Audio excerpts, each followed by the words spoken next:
예수 믿지 않는 사람들은 명절에 돌아가신 조상들을 위해서 제사를 드리지만은 우리 그리스도인들은 제사를 드리지 않는다고 부모도 모르는 불효의 종교다, 그런 오해를 받기도 합니다. 그러나 우리 기독교는 효를 인륜의 가장 중요한 덕목으로 삼는 종교입니다. 비록 돌아가신 조상님들에게는 제사를 드리지 않지만은 우리 기독교에서는 살아계신 부모님, 살아계실 때 잘 공경하고 효를 다하며 살라고 가르치는 진정한 의미의 종교, 효의 종교라 할 수 있습니다. 종교 개혁자인 마틴 루터가 이런 얘기를 했습니다.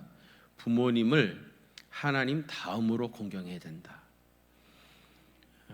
하나님 다음으로 누굴 공경해야 됩니까? 부모님을 공경해야 됩니다. 그러면서 부모는 하나님께서 가정에 하나님의 대리자로 세우셨다 그랬어요. 하나님의 대리자가 가정에서는 부모님입니다. 그래서 부모님을 하나님같이 섬겨야 됩니다. 이렇게 가르치는 종교가 우리 기독교입니다. 신학적 논조가 돼서 좀 따분할 수 있겠습니다만은 독일의 헬무트 틸리케라고 하는 아주 유명한 신학자가 있습니다. 이분이 이제 이런 얘기를 했어요. 사람이 자기의 선택에 의해서 되어지는 일들이 있죠. 이것을 역사적 요소라 그러고요. 자기 선택하고 상관없이 주어진 것들이 있습니다. 이거를 전 역사적 요소라 이렇게 이제 구분을 했습니다. 그의 구분에 따른다고 하면은 배우자는 분명히 내가 선택한 거죠.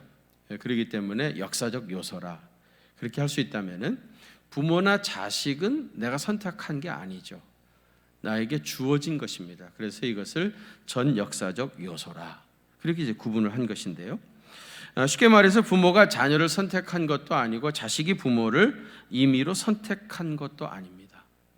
내가 선택한 것이 아닌데 그것이 나에게 주어졌다고 하면 세상 사람들은 그것을 운명이라고 말하고요. 우리 그리스도인들은 그것을 하나님의 섭리라 그렇게 말합니다.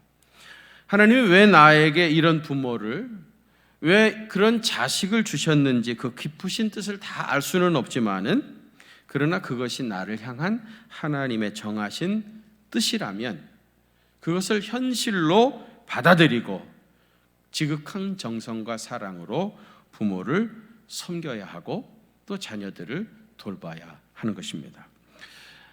중국에서 평생 선교를 했던 허드슨 테일러 선교사님이 있습니다.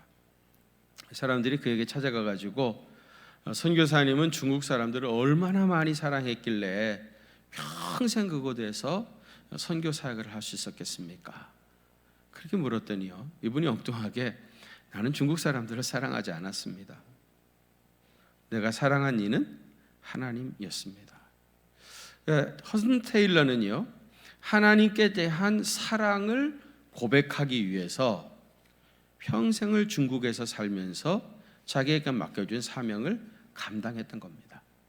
중국 사람들을 사랑했던 것이 아니라 하나님을 사랑했던 것이고요. 하나님을 향한 사랑이 그 사역으로 나타나게 됐던 겁니다. 우리는 그동안에 10계명의 전반부 제1계명에서부터 4계명까지를 통해서 우리가 하나님을 어떻게 사랑해야 할 것인지를 공부를 했습니다.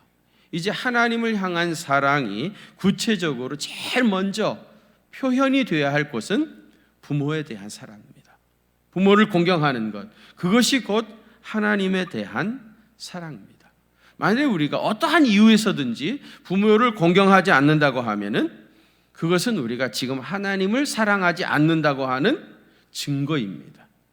허드슨 테일러가 하나님을 사랑했기 때문에 중국에서 그렇게 사명을 감당해 갔던 것처럼 하나님을 사랑하신다고 하면 마땅히 부모를 공경하시기를 바랍니다. 내 부모를 공경하라. 이 10계명은 10계명 중에서도 아주 특별한 의미를 지닌 그런 계명입니다. 아주 특별한 그 특수성을 가지고 있습니다. 적어도 3가지 정도의 특수성을 가지고 있는데요. 그 첫 번째는 하나님의 명령으로 주어진 계명입니다.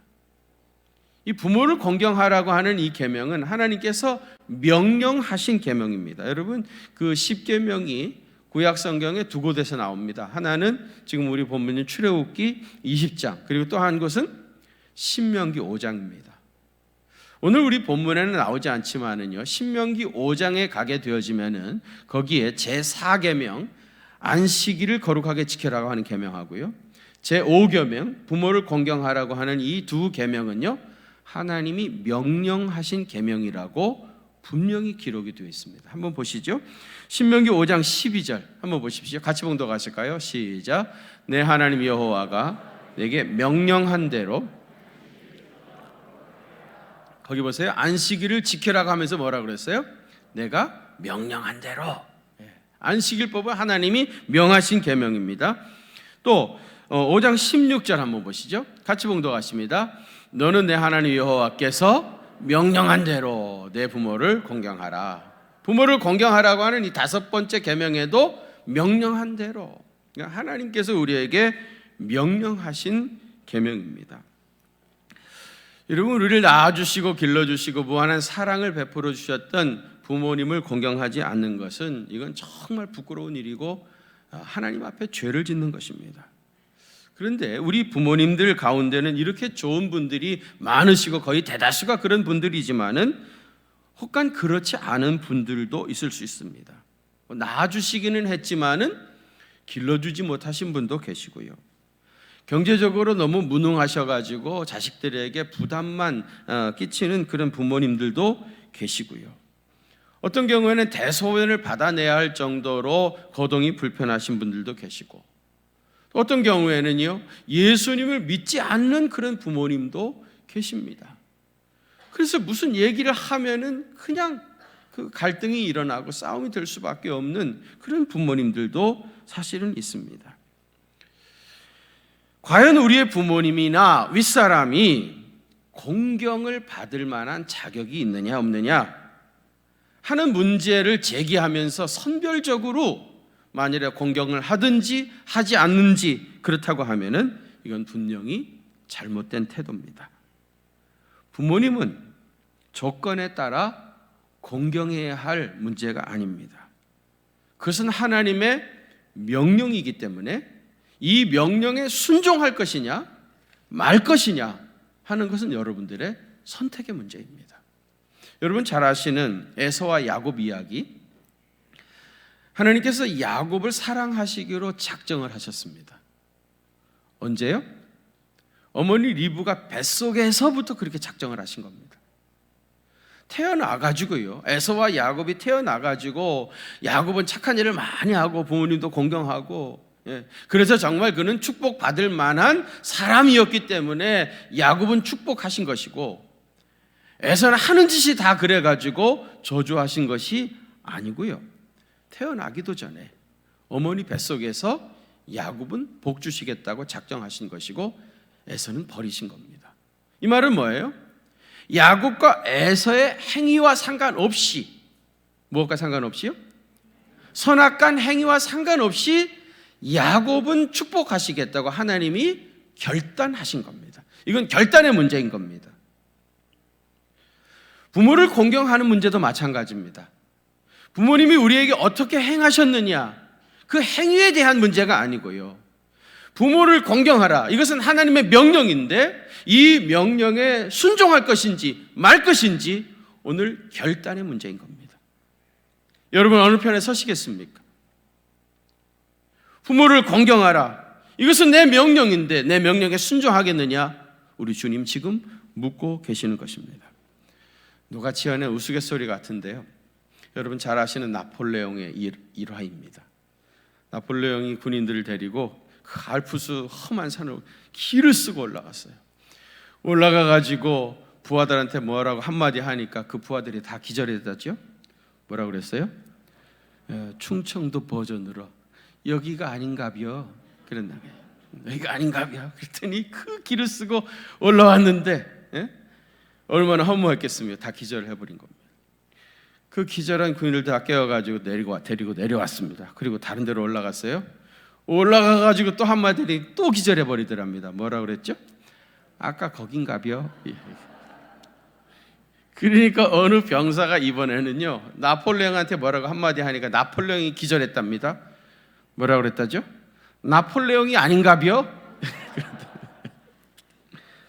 웃고자 한 이야기입니다마는 나폴레옹의 군대가 승리할 수 있었던 것은 절대 순종했던 병사들 때문이었다. 뭐 그런 얘기 아니겠습니까?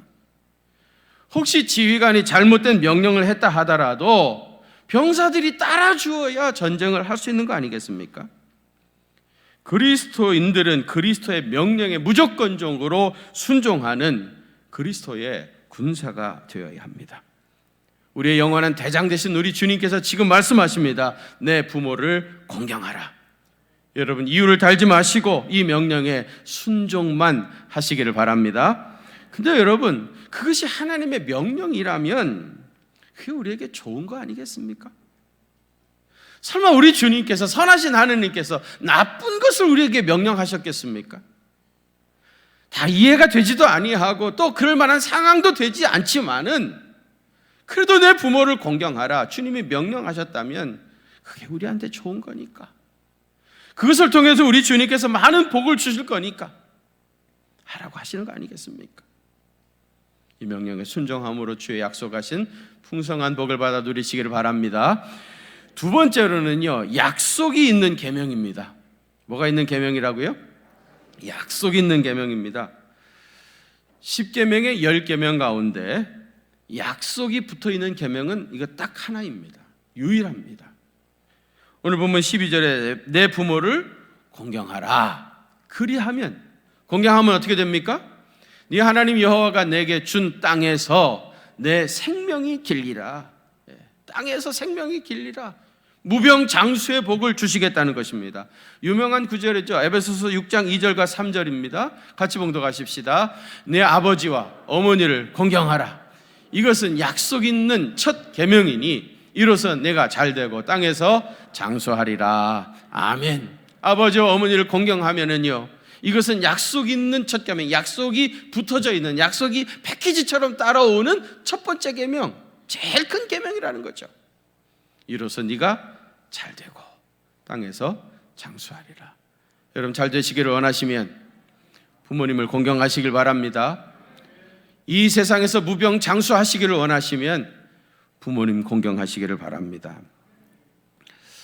제 얘기가 돼서 죄송하지만은요, 저는 결혼하기 전에 하고 결혼한 이후하고 굉장히 많이 달라졌습니다. 결혼하기 이전에는요, 제가 되는 일이 없었습니다. 진짜로 되는 일이 없었어요. 공부도 못했고 생긴 건 말할 것도 없었고요. 몇 번 교제를 시도했는데 딱지를 맞았고 나는 좋다는데 그쪽에서 싫답니다. 세상에. 여러분 이런 일이 세상에 있을 것 같습니까? 믿어집니까? 안 믿어지죠. 안 믿어져야 정상이죠. 근데 실제로 있었습니다. 세상에. 몇 번 차이고 되는 게 하나도 없었습니다. 시험도 여러 번 떨어졌었고요. 그래서 결혼하고 나서는요 안 되는 게 없어요. 이상하죠. 다 잘 됐어요. 돌이켜보면 어느 순간에 내가 살아온 나의 생애를 되돌아보면서 어떻게 나는 분명히 결혼을 기준으로 해가지고 결혼 이전에는 그렇게 뭐가 안 되더니 왜 결혼 이후에는 모든 일이 이렇게 잘 풀려나갈까? 결혼 이전과 결혼 이후에 달라진 게 뭔가? 분명히 달라진 게 뭔가? 한번 생각을 해봤습니다. 분명히 달라진 게 딱 한 가지였습니다. 결혼하기 전에는요 제가 모든 것을 부모에게 의존을 했었습니다. 경제적으로 의존하는 건 말할 것도 없고요. 정신적으로, 영적으로 부모님 다니시는 교회를 따라다니면서 영적으로도 그 부모님 아래에 있었습니다. 정신적으로, 특별히 경제적으로 나는 아무 능력이 없었기 때문에 필요하면 다 아버지께 얘기했고요. 저희 아버지는 어려운 생활 가운데서도요 저에게 언제나 풍성하게 주셨어요. 그래서 여러분 아버지들은요 하나님에 대한 이미지를 아버지를 통해서 배워요. 그래서 아버지들은 자녀들한테 무조건 잘해줄 필요가 있습니다. 저는 우리 아버지가 예를 들면 제가 10,000원이 필요하다고 하면 항상 20,000원 이상을 주셨습니다. 그것도 참 희한하죠.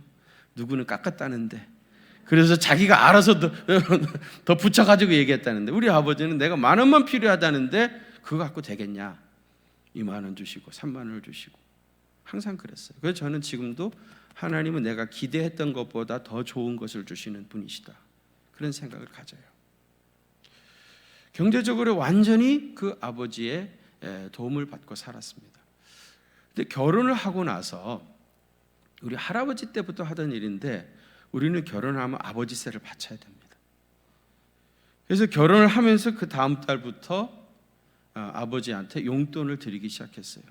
제가 이렇게 얘기하면 목사님이 결혼을 할 때 좋은 직장에 다녔나 보다, 그러니까 아버지한테 용돈을 결혼하면서부터 바칠 수 있었겠지? 천만의 말씀입니다.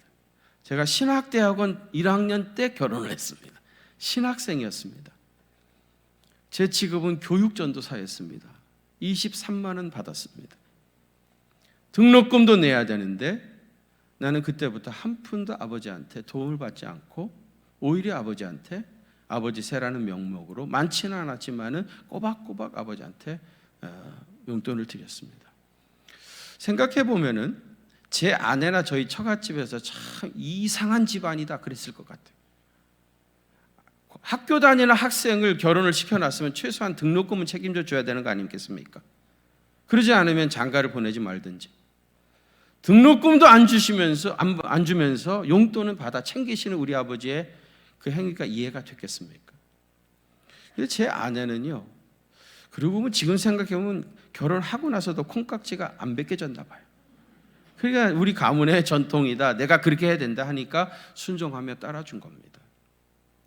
제가 이 아버지 세 이야기는 종종 하지요. 한번 우리 교회에서 이 설교를 했더니 그날 우리 권사님 따님이 제주도 사시는데 우리 교회 오셨다가 이 설교를 들으셨어요. 그리고 은혜를 받으시고 돌아가자마자 온라인으로 매달 어머니한테 용돈을 보냈어요. 권사님 그걸 받으시고 너무 좋아하셔가지고, 목사님 때문에 내가 용돈을 받게 생겼다고, 너무 감사하다고, 고맙다고, 목사님 때가 있을 때마다 자꾸 좀 얘기하시라고. 그래서 내가 순종해서 하는 거예요. 자꾸 하는 겁니다. 잊어버릴 만하면 또 하고, 잊어버릴 만하면 또 하고, 자꾸 하시라고. 내가 그 얘기 듣고 너무 기뻤어요. 이렇게 또 설교하니까 그 말에 순종해가지고 이렇게 하는 분들이 생기는, 너무 감사하잖아요. 너무 감사하다, 좋아했는데 얼마 있으니까 권사님, 목사님 나 이제 제주도로 아예 이사 가게 됐어요. 자기 따님이 어머니 아예 모시고 살고 싶다고 제주도 내려오시라고 다 정리하시고, 그래서 지금 제주도로 가셨어요. 가셔가지고 한 주도 제 이 설교를 빼뜨리시는 적이 없어요.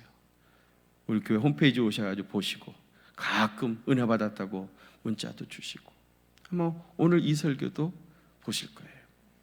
그 따님은요, 제주도에 어느 방송국 다니는데 잘 나가고 있습니다. 그럴 수밖에 없죠. 하나님이 약속하신 복이 있는데 부모를 공경하는 사람이 잘 안 되겠습니까?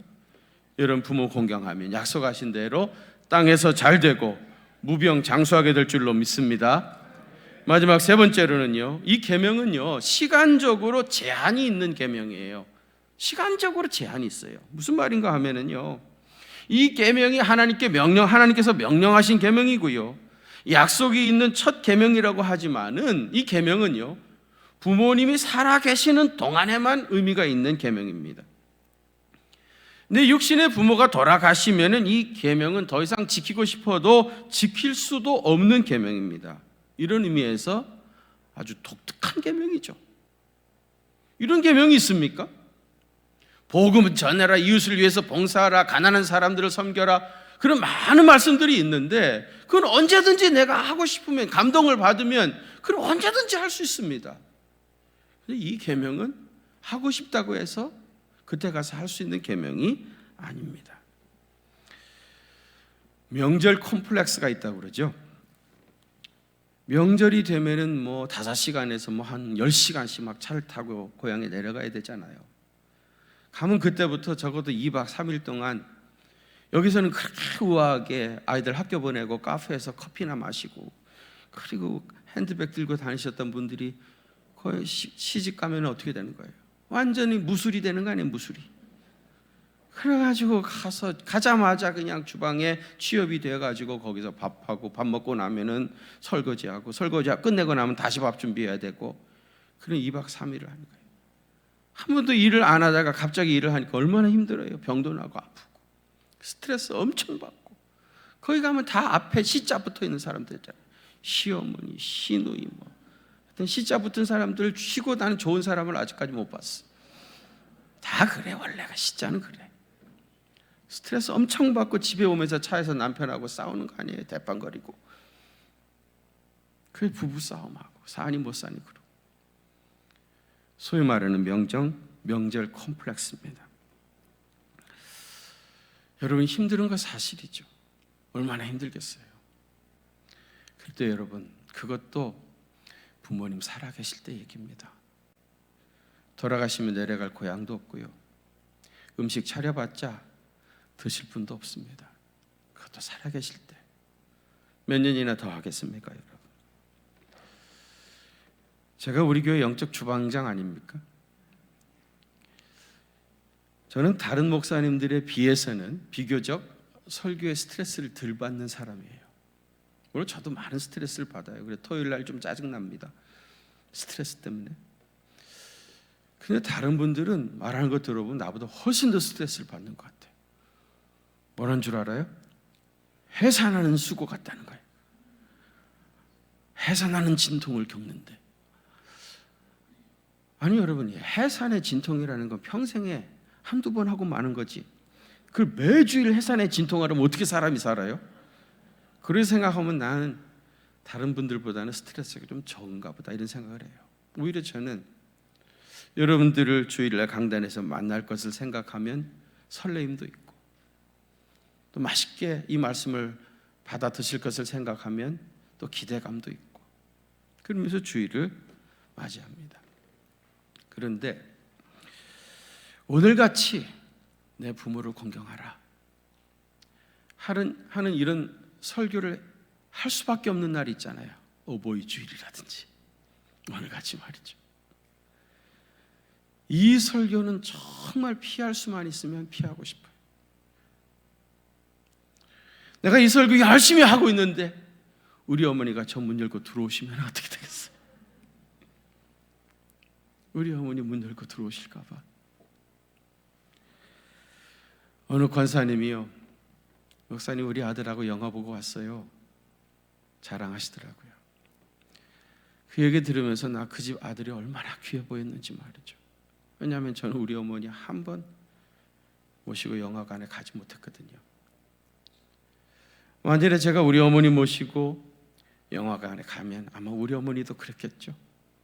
그 교회 목사님 붙잡고 목사님 나 우리 아들하고 기생충 보고 왔어요. 아무나 붙잡고 우리 아들하고 기생충 보고 왔어요. 그리고 자랑하지 않겠습니까? 저희 아버지는 당뇨가 있어서 그랬지 상당히 건강하셨습니다. 근데 우리 아버지가 가끔 저한테 내가 오래 못 살 것 같다는 거예요. 자꾸. 그래서 제가 아버지 나 돌아가시는 분들 참 많이 봤는데 아버지같이 그렇게 목소리가 쨍쨍하신 분들은 안 돌아가셔요. 그렇게 사람이 금방 죽는 게 아니에요. 죽을 때가 되면 완전히 목소리부터 달라져가지고 기운이 빠지고 그러면서 꺼져가는 거예요. 괜히 마음 약해가지고 그런 소리 하지 마세요. 아버지는 안 죽어요. 네, 그랬거든요. 잘난 척을 했거든요. 근데 어느 날 돌아가셨다고 연락이 왔어요. 난 그때 알았습니다. 목소리 쨍쨍한 분도 돌아가신다는 걸. 여러분 내 부모를 공경하라. 이 계명은 아무 때나 형편이 되고 감동이 되면 할 수 있는 계명이 아닙니다. 부모님이 언제까지나 기다려주지 않기 때문입니다. 부모님 돌아가셨을 때에 몇백만 원짜리 수의해드리는 것보다 살아계실 때 따뜻한 속옷 한 벌 해드리는 게 훨씬 낫지 않겠습니까? 제가 전에 오세아니 아주 아버지 학교 강사했었지 않습니까? 그 아버지 학교에 입학을 하면 숙제를 해줘요. 그 중에 아버지한테 편지를 쓰는 숙제를 냅니다. 아버지한테 편지 쓰기가 그렇게 쉽지가 않아요. 강제로 한번 어거지로라도 숙제를 해오라고 그럽니다. 그 중에 어떤 분들은 돌아가신 분들도 계시잖아요. 돌아가셨어도 한번 써보라고 숙제를 내줍니다. 그 아버지 학교 교재에 나온 편지입니다. 한번 제가 소개를 드리고 이 설교를 마치겠습니다. 이미 돌아가신 아버지께 늦게나마 쓴 편지인 것 같습니다. 아버지, 몇 번이고 불러보아도 대답이 없으신 아버지께 이 글을 드립니다. 한 번, 두 번 아니 수없이 글을 써봐도 받지 못하실 아버지이기에 지금껏 이런 편지를 쓰지 못했던 것 같습니다. 아버지, 아니 어쩌면 할아버지라고 불러야 더 어울릴 것 같은 그런 연세에 이 땅 위에 저를 존재케 해주신 아버지, 때로는 아버지라고 부르는 것이 남 부끄러울 때가 많았습니다. 아버지 59, 어머니 41, 서로 어울릴 것 같지 않은 아버지와 어머니, 그 사이에 저는 태어났지요. 아마 늦둥이로 태어났던 것 같습니다. 그렇기 때문에 아버지가 소천하시기 전까지 부자간의 대화는 없었고 그저 귀여운 아들 자라가는 것을 보고 만족해 하셨던 아버지. 아버지, 지금 제 나이 33, 아버지가 돌아가신 지도 14년이 지나가고 있습니다. 이렇게 무더운 날이면 더욱 아버지의 모습이 아른거립니다.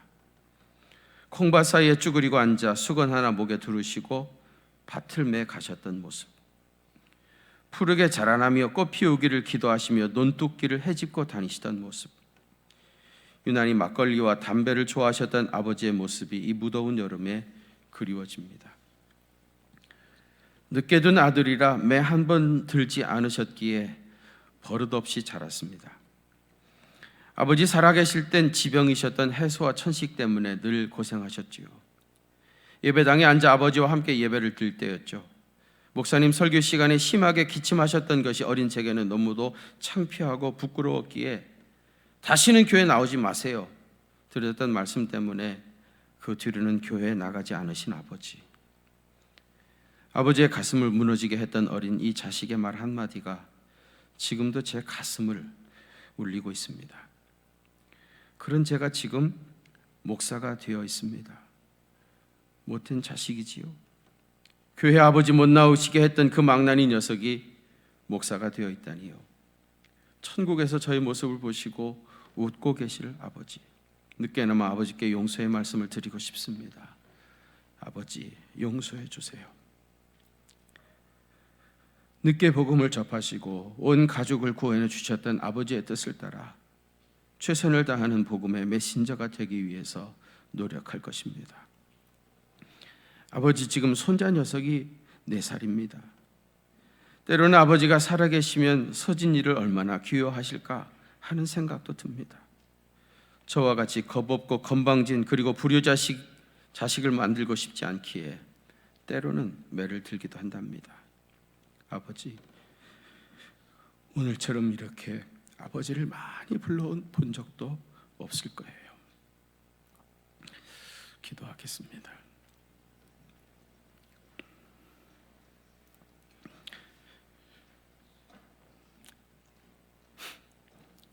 아버지를 불러보고 싶어도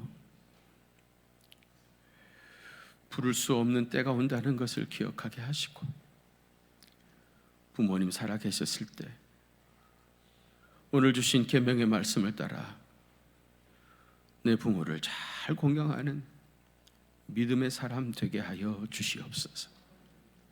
주님, 우리 경기중앙교회는 다 효자와 효녀들만 있게 하여 주시옵시고, 부모를 잘 공경함으로 약속하신 놀라운 축복을 다 받아 누리는 믿음의 사람 다 되시도록 은혜 부어 주시옵소서.